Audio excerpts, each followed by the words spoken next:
तो श्री रामचंद्र जी झूठे थे, उनके पास इतना भी औकात नहीं था कि वो रावण को दिन के उजाले में मार पाए। वो एक धोखेबाज थे, उनके पास इतना भी ताकत नहीं था कि युद्ध में आमने सामने वो रावण से मिल पाए। उनको मर्यादा पुरुषोत्तम भले बोला जाता है, लेकिन उनको ये भी पता नहीं था कि मर्यादा पुरुषोत्तम या मर्यादा का मतलब भी क्या होता है। कहने का मतलब ये है कि श्री रामचंद्र जी नालायक थे। अब मुझे पता है इतना बोलने के बाद आप सब सनातनियों के मन में आग जल गया होगा और आप यही बोल रहे होंगे कि मैं ये क्या बोल रहा हूं, लेकिन आदि पुरुष मूवी के अंदर ये सब हमारे श्री रामचंद्र जी को करते हुए दिखाया गया है। और अब यहाँ पे कोई नहीं बोलेगा बॉयकॉट बॉलीवुड, बॉयकॉट आदि पुरुष, क्योंकि उनको घंटा फर्क नहीं पड़ता है। जब एक नॉर्मल इंसान कुछ बोल दे तो उसको तुम मारने पहुंच जाओगे, काटने पहुंच जाओगे और उसको धो दोगे, पुलिस के हवाले कर दोगे। लेकिन ऐसा मूवी आके तुम्हारे श्री रामचंद्र जी को ऐसा दिखाए, चोर दिखाए, धोखेबाज दिखाए तो अच्छा लगेगा। अब तुम बोलोगे कि ऐसा मूवी के अंदर दिखाया नहीं गया, लेकिन जिसने भी गीता और रामायण पढ़ा है उसको साफ साफ पता है कि सूर्य अस्त के बाद युद्ध नहीं करा जा सकता और सूर्य उदय से पहले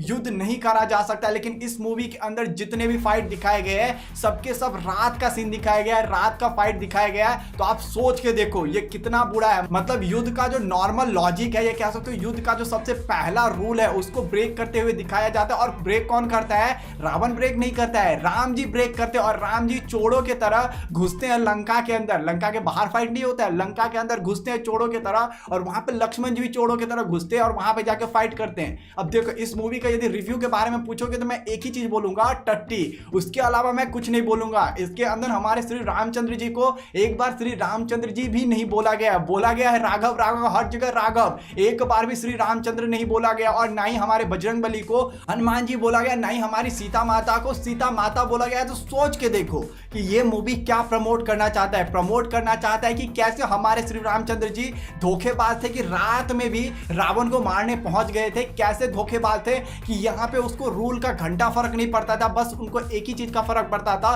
कि मुझे जाना है और सीता को बचा के आना है। तो सिंपल सी बात मैं ये समझाना चाहता हूं, हमारे श्री रामचंद्र जी मर्यादा पुरुषोत्तम थे और मर्यादा और अपने यहां पे कसम के लिए वो कुछ भी कर सकते थे। और उनको पता था कि उनका मर्यादा क्या है। उनका मर्यादा पता था कि कैसे कोई लड़की उनके सामने आए और उनसे बदतमीजी करे तो उनको कुछ ना बोले, उनको जाने दे। उनको पता था कि मर्यादा उनका क्या है कि एक बार मैं सबको माफ करके देखूंगा कि वो सही होता है नहीं होता। लेकिन इस मूवी के अंदर क्या दिखाया गया कि हमारे श्री रामचंद्र जी को बेसिक लॉ ऑफ मर्यादा पता ही नहीं है। और उस श्री रामचंद्र जी को, जिसको हम मर्यादा पुरुषोत्तम श्री राम बोलते हैं, उसको एक चोर दिखाया गया है। तो अब भी यदि तुम्हारा खून नहीं खोल रहा है, खुद को सनातनी बोल रहे हो, खुद को हिंदू बोल रहे हो, तो मैं एक ही बात बोलूंगा कि डूब मरो, क्योंकि तुम लोग सनातनी कहलाने का लायक नहीं हो। और यदि कहलाने का लायक हो तो ट्विटर पर जाओ और सीधा बात एक ही चीज लिखो, बॉयकॉट आदि पुरुष। क्योंकि ये मूवी के अंदर जो रामचंद्र को दिखाया है वो ना ही तो हरि है और ना ही उनका कथा अनंता में से एक है। तो सिंपल सी बात है, मैं यही बोलना चाहता था। मैं बहुत ज्यादा गुस्सा हूं अभी